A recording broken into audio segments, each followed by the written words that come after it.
What I'm wanting to know today is about the Arabic. How's that coming? He talked with his team over there that are going to help with the distribution.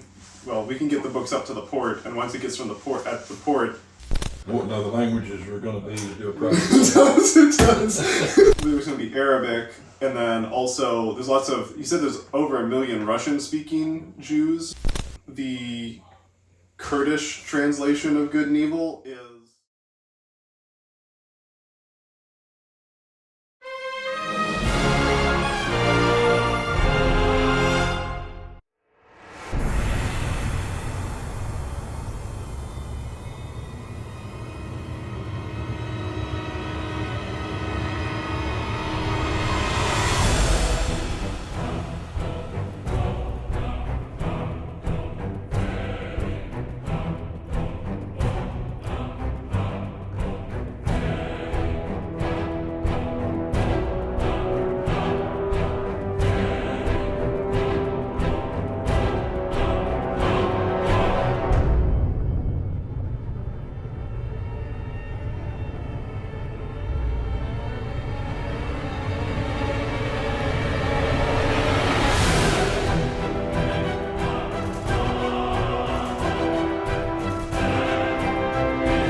Okay, I've been working on my boat outside, but I'm going to come in and get an update from J.D. on the Good and Evil project. So Adam is going to follow us in so you can see what we do every day.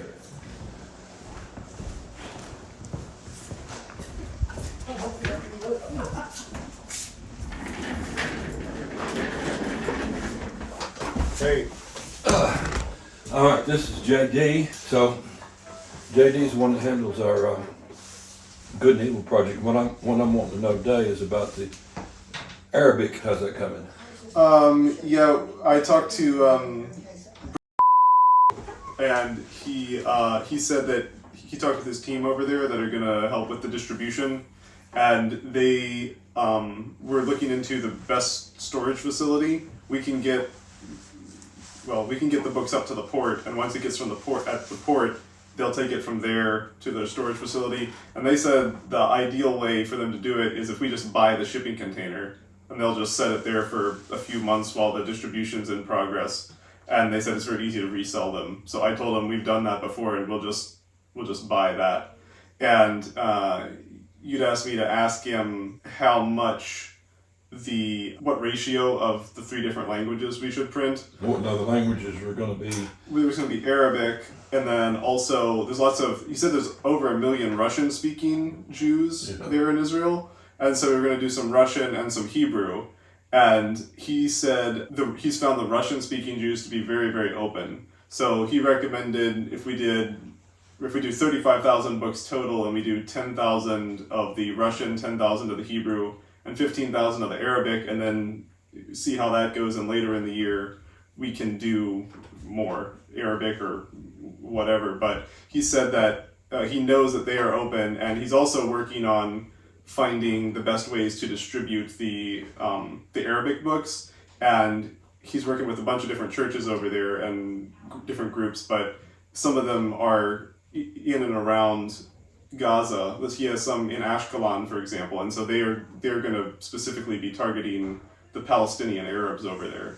Okay. So whenever Gaza opens up, they'll be able to get them in? Yes, he is actually going to go over there if it's possible for him to get into Israel, and his goal is to do the distribution, or at least help get the books, do some training of the people of the different churches, get the books distributed all around the country, and then that'll be right around the Easter season, which he said will probably be a very good time to be doing the outreach there. And so I asked the printer how quickly they can print the books, and he said that it'll take about it might take 4 weeks to get the paper from the mill and 3 weeks for them to complete the project, and then it's 3 or 4 weeks to actually deliver it there. So we should be able to get it there by the 1st of March. All right.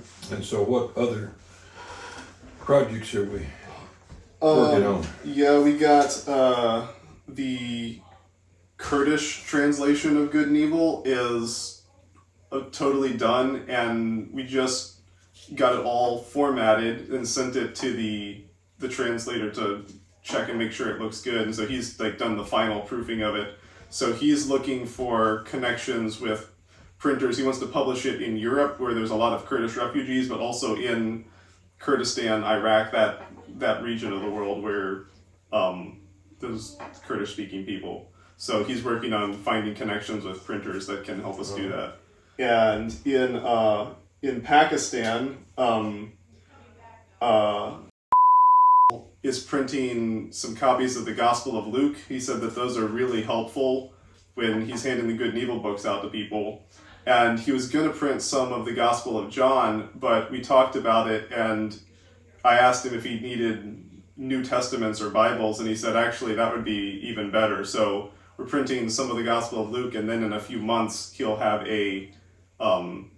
he's working on he's taking the best translation in Urdu of the New Testament and formatting that out so that he can get that printed, so that when people ask for books, right now he's buying Bibles like wholesale, and it's like $7 a piece, but we can print them for like $2 a piece. So he'll be able to have Bibles for the people that he's given the Good and Evil books to that are then wanting more. Yeah, well, let's do that. Yeah.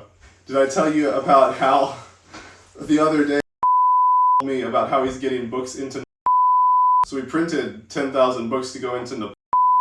We printed them in India because we didn't have connections inside.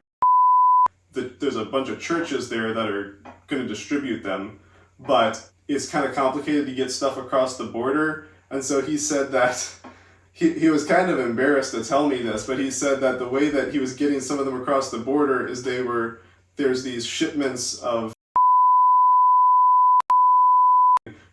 like all that kind of stuff, and so they wrap the books up in waterproof tarp and stick them underneath of the load of. That's how they're able to sneak them across the border. Okay, I think we need to go back and bleep his name. We're gonna take this part out. Yeah. Okay, we're gonna bleep his name so they won't know. Yeah. And then another translation is. Takes a lot to do a project. It does. I told him that was great, but he was kind of embarrassed to say like what they're doing with the books, and I was like, keep going, that's great. Another translation is Bambara that they just did over in Mali. We printed 10,000 books over there last year in French that they distributed, but some of the villages they're not as fluent in French, so they translated into Bambara, which is like the local language, and we're hoping later this year to print another 10,000 books, maybe 5,000 French that'll go to Burkina Faso, which is the next country over, and then 5,000 for them to distribute that are Bambara for them to distribute in Mali. So, okay. Yeah, that's. So we've been working with Shad in Africa. How many different languages are we? He's mostly just using English, and we sent him 20,000 books a couple months ago, and they did make it there, and we bought that container so they could just rent a slab or buy a slab to set it on. And so they have those, and they said that it's really helpful for them to have those, because when they're going to different schools and trying to book an event, if they show them, hey, we're going to also give you some of these books to put in your library, then it helps them to do that process. And they also have been putting them into libraries over there and into orphanage libraries and things like that. So they've been using them very efficiently and effectively. Wow, it's amazing. Yeah, and I think I told you on next Tuesday we got 13,000 books coming here that we gotta unload. All right, mind me, make sure I'm around. I don't run to town to buy groceries or something. Yeah. All right, well, that's just a little bit of what goes on here at No Greater Joy. It's thrilling to be part of something that's this big and reaching literally millions of people. This is just the printed.